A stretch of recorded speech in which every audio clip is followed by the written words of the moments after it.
Everybody knows about the Hays Code, the self-censorship of the golden age of Hollywood to keep movies clean, moral, saintly, and indirect. But has anyone ever actually sat down and read it? I haven't read it though. Neither have I. Nobody has. Because it's far more entertaining a distraction than you'd expect. So here's the video you never knew you've always wanted. Some commentary on the motion picture production code that ranged from the early 30s to the late 60s. I found two versions, one from 1930, another from 56. They differ slightly. I'll leave their links in the description, close to my Patreon. Nudge nudge, wink wink. Now, what exactly is in the production code? We start with some general principles, stating that cinema is primarily entertainment, but they rebuild the bodies and souls of human beings. Off to a humble start. The first sections of the earlier version are mostly about how motion pictures are important, very important. The basic idea is that cinema is not only the most vivid and all-encompassing of all art forms, but also the most widely distributed and popular one. Therefore, it affects the most the hearts and minds of viewers. Because it can so easily influence audiences, the content presented in movies carries some responsibilities. It cannot be that type of negative entertainment that lowers the standards of life and living. It has got to be positive entertainment that improves the race. Yes, cinema is so powerful that whatever audiences watch will directly affect their lives. Am I laughing? You know what's interesting? This was written in 1930. At that time, the major theory of communications was that of the hypodermic needle. That's the belief that whichever idea, feeling, stimulus you give to the audience, any audience, they will all react the exact same way. As in, if you gather a group of completely different people, regardless of their age, sex, class, nationality, and show them all scenes of sex and violence, they'll all uncritically and immediately become a bunch of horny sadists. Reading the Hays Code, it's fascinating how the hypodermic needle theory is exactly what guides their principles. Society was a nip-slip away from engaging in an impromptu perfume-style orgy. Now you understand the generation that gave the world reefer madness. 16 years old and a marijuana addict. Here is a most tragic case. Yes, I remember. Just a young boy. Under the influence of the drug, he killed his entire family with an axe. Funny. First time in my life I've ever used something I learned in communications college. Thought the day would never come. These are the guiding principles. Movies are the most powerful means of communication mankind has ever been blessed to possess, and viewers are dumb brain-dead zombies that will imitate whatever you show them. Now we get to how those core beliefs affect movies themselves. Let's start off light. Sins. There are two types of sins. Repellent sins, such as murder, cruelty, and lies. You can't show too much of them so as not to desensitize them to audiences. No, but he looks like a kid, about 15 years old. He won't be 16. And attractive sins, such as sex, banditry, and revenge. You cannot use them to entice the audience's morbid curiosity. These easily influence lab rats of ours. Thank God for us in the movies, right? Me? Evil must always be presented as bad, and good as good. No grace here, you guys. Purity, kindness, innocence must all be celebrated, never mocked. Honestly, big movies still do that to this day. And negative traits like dishonesty, corruption, adultery cannot be made attractive or presented in a positive light. Ever. Meaning that if a character commits a crime for money, you can't show him enjoying that money. I'd consider some scenes in gangster films as the characters enjoying the fruits of their sins, but maybe the censors didn't. If you pay attention to Faustian stories, you'll notice the character who makes a deal with the devil never really takes pleasure in his gains. He either regrets it immediately, like in Alias Nick Beale, or changes into an unhappy person like in All That Money Can Buy. Wealth from questionable means? Too bad, you can't enjoy it. May sound funny and old-fashioned, but you find masses today defending the same thing. Remember when people criticized The Wolf of Wall Street for glamorizing the decadent lifestyle? You'll find plenty of texts online on how these or those films are wrong for not condemning the actions of their immoral characters. Every war film is attacked for not being anti-war enough. Makes one think, huh? End of parenthesis. The laws of God and man must always be upheld. The courts of the land must be presented as just and efficient.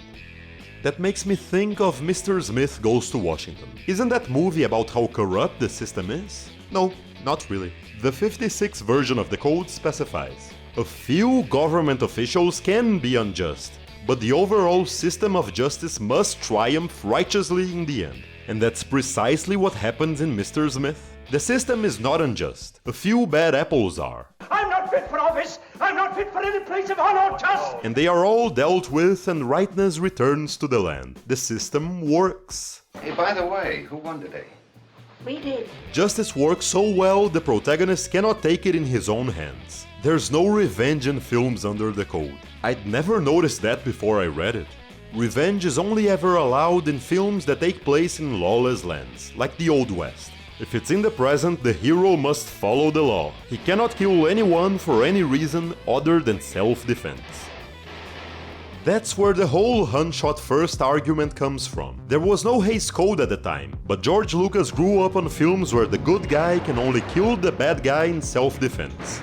So he made Greedo shoot first and Han dodge distant lasers with a totally natural neck movement, because that's what heroes do, goddammit! In the original trailer for Casablanca, Rick announces he'll shoot Major Strasser. All right, Major, you asked for it. They had to remove that line from the movie because the hero could only ever kill to defend himself, never to stop someone from doing something. Put that phone down. Get me the radio tower. Put it down. We were one uncanny rubberneck away from launching a whole Rick Shot First movement. And I, for one, can't wait for Warner Brothers to release a new version with Major Strasser saying McClunky. McClunky. Put it down. McClunky. On that killing note, there's a common misunderstanding that crime always had to be punished in old movies. But that's not actually true. The very first document from 1930 already said that punishment wasn't mandatory as long as it was crystal clear to the audience that crime is wrong. Such is the case in Scarlet Street. In it, Edward G. Robinson kills his lying girlfriend and gets away with it, legally speaking. His punishment is being consumed by guilt. He tries to off himself but fails even in that. You see, that type of demonetizable action was discouraged as a way to solve problems. Bad theater, they call it. Discouraged, mind you, not forbidden. It's still used as a solution in A Star is Born, Anna Karenina, A Star is Born, Anna Karenina. It just could never be used to escape the law, though it is kind of used in The Big Knife. There are all sorts of loopholes.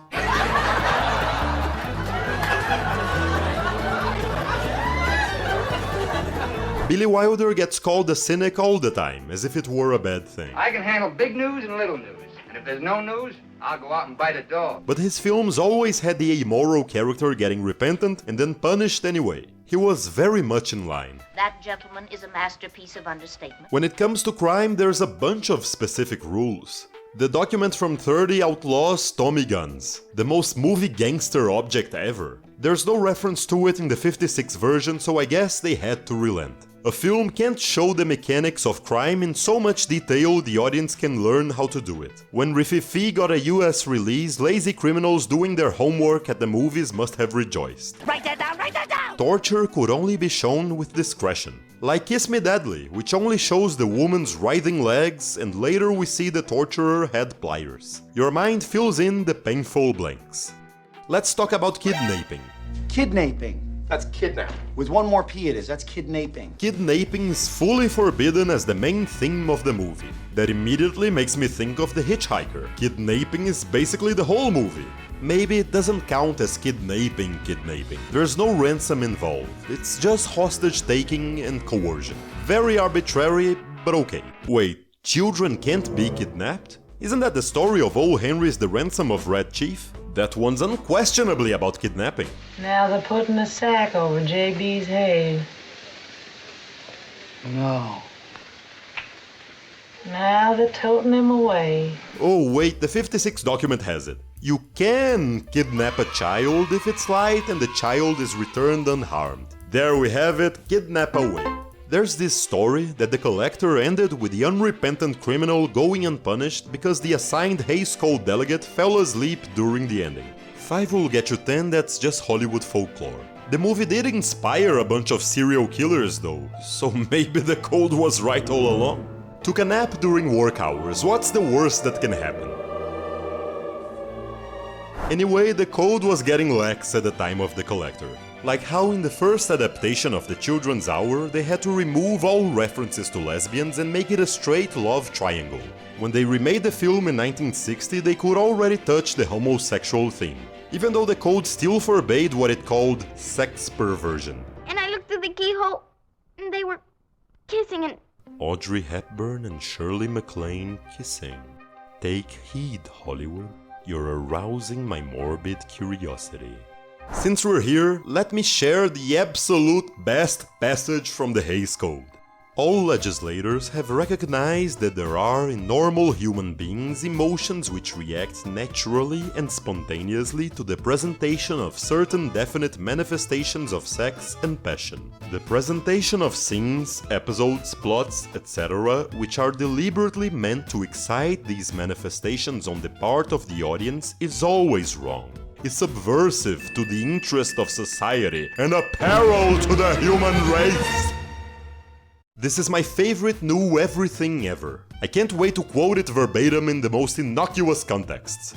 This is always wrong. Is subversive to the interest of society and a peril to the human race. No pickles then, got it. So no naked. You can't even wear clothes that delineate the human shape. Not only that, it seems characters can't even notice that someone off-screen is naked. Brothels can't be identified, which explains that mysterious, respectable female interaction place from here to eternity. Members are entitled to all privileges of the club, which includes dancing, snack bar, soft drink bar, and gentlemanly relaxation with the opposite gender, so long as they are gentlemen and no liquor is permitted, got it? Gentlemanly relaxation with the opposite gender. No lustful or open-mouth kisses, which explains those dry-humping versions of kisses from the classics. It's written that seduction is forbidden. The MPPDA must have had a far more specific definition of seduction than I do, cause old movies had what I'd call seduction scenes all the time. Ninochka, it's midnight. One half of Paris is making love to the other half. Then there's the subject of... It rhymes with grape! Rest assured, because it rhymes with grape should never be made to seem right or permissible. Well, I hope not. You can't even show the struggles preceding it rhymes with grape. But A Streetcar Named Desire and Bowani Junction most definitely show the struggles. But I'm pushing my luck too much in terms of monetization, so let's change the subject. Love can only exist under the laws of God and man. It explains why there were so many remarriage comedies. After screwballing around for 90 minutes, when movies were short. Our attractive leads would realize they were always meant for each other all along and retie the knot. An odd man out in that era was Dodsworth, which ended with the divorced staying divorced and the husband finding new love. William Wyler, you again? Why am I not talking about Otto Preminger? Remember Dirty Rotten Scoundrels? Did you know it's a remake of a little-known film called Bad Time Story with David Niven and Marlon Brando? Steve Martin is so much better than Brando in this role. While the remake has a wonderful, surprising conclusion, the original ends with Brando marrying their target. If there's the slightest chance they boned, they need to get married first. Take Lover Come Back and The Miracle of Morgan's Creek. Both these excellent comedies have scenes of characters going on a bender all night long and waking up hungover, amnesiac, pregnant, and God be praised, married. The crazy monkey humping with a complete stranger was preceded by a hasty and forgotten legal ceremony, so it's perfectly fine under the laws of the code. Meaning they were young, wild and free, horny as sin, but they went through the trouble of finding a properly appointed justice of peace and declaring their undying love and devotion to the present one-night stand at 3 in the morning, and only then getting a room and kinky animal sex, as we all do. Bad words. You can't say derogatory terms like cheapy, fairy, goose, nuts, pansy, SOB and son of a. You can't say these words either. Everybody knows the whole kerfuffle Gone with the Wind had for saying damn. What you reading there? Oh, it's called Gone with the Wind. You can have it. It's only got one swear word, and not a very good one. Gone with the Wind, eh? Well, let's see. Garbage, garbage, my line. Garbage, garbage, my line. You also can't say obscure bad words that only the sophisticated part of the audience will get. Oh no, not my sophisticated obscenity. They didn't know Gunso though. I told that gunster of yours you'd have to talk to me before you're through. They assumed it was the same as Gunman, which it later was. Keep that gunsel out of my way while you're making up your mind. So Sam Spade ends up calling a thug a catamite and nobody bats an eye. Let's give him the gunsel. Ha, you censors think you know every insult under the sun, you silly geese. Oh, sorry. I kept looking for a reference to toilets because of the famous cycle story of how hell-bent Hitch was of showing the first toilet in a movie. Hey, to each his own, better to have a bizarre goal than none at all. You do you, Alfie. But toilets are never mentioned, so I must assume they fall under the umbrella of vulgarity. Here's another fun fact: the code almost thought of age classifications right from the start but couldn't quite reach the idea. Unlike books and music, somehow, they couldn't conceive of a way of limiting films to certain groups. Took them long enough, but they did. I've got it. No. Now remember, failing to like and subscribe, and especially to join my Patreon, is always wrong. It's subversive to the interest of society and a peril to the human race! Thank you for watching.